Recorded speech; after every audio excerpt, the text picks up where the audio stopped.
sabay ako kasama barkada paksa namin. Pinag-usapang jowa, sanggil pa ako kaya naging puntarya ng tawa hanggang sa dumaan ka sa akin. Puso nagpatibok matang dinatakasin malaking kaba kasi binabalot halata ng napatingin. Sa'yo doon na umikot sa langit ay napahiling. Sana sagutin na pagpustahan naming torpe kasi tingin sa akin yun ang kos para tanggapin palagi ang hamon na palunok na. Kung wala nang atrasan to, naging malapit tayo na mula nang namitsahan ko. Apoy ng karaba lalong uminit pag nagbabaga. Kakatingin sana sa iyong pakiramdam na darama. Ganon rin ang sakin kaya nagmadaling tanungin ka, pwede maging girlfriend ka ba ng lalaking may lihim na? Pagtingin sa'yo oo ang sinagot mo kaso ng break time binawi mo nang mabilis agad rin nag-break. Anong status pinagsasabi mo dyan? Friends nga lang kami nun. Hindi pa daw siya nakaka-recover kay Blue pre. Ah, kaya pala. Kaya pala kanina pa yung tingin niya kay Blue. Uy, hindi ah. Hindi ka affected na partner sila ni Cloud? Hindi nga. Matagal ko nang sinabi sa inyo, di ba? Wala na akong pake kay Blue. Tapos na ako kay Blue. Wala na akong pakialam sa babae na yun.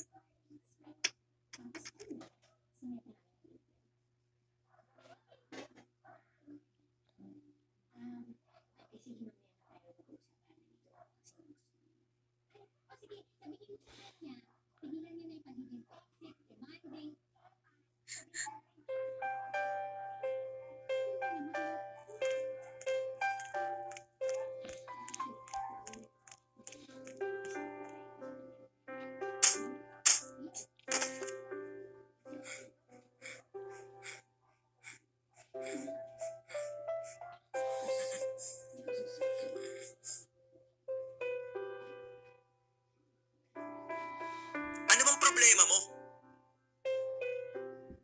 Manhid ka ba talaga? Pre, teka.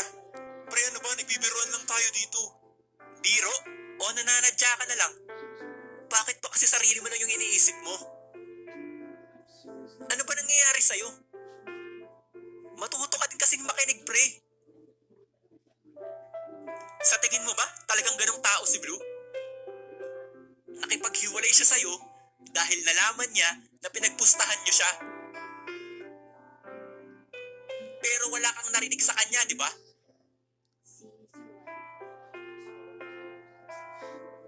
Kasi sa akin siya lumapit, pre. Sa akin siya nagtanong. Oo, tinutulungan ko siya. Kasi sinusubukan niyang ayusin kung anong dapat meron kayo.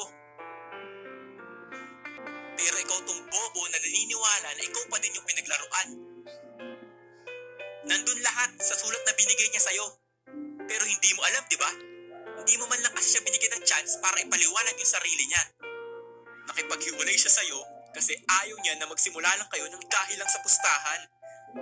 Ayaw niya na magsimula kayo sa maling paraan. Naiintindihan mo ba? Kaya pilit niyang inaayos hanggang ngayon. Kasi gustong gusto ka niya eh.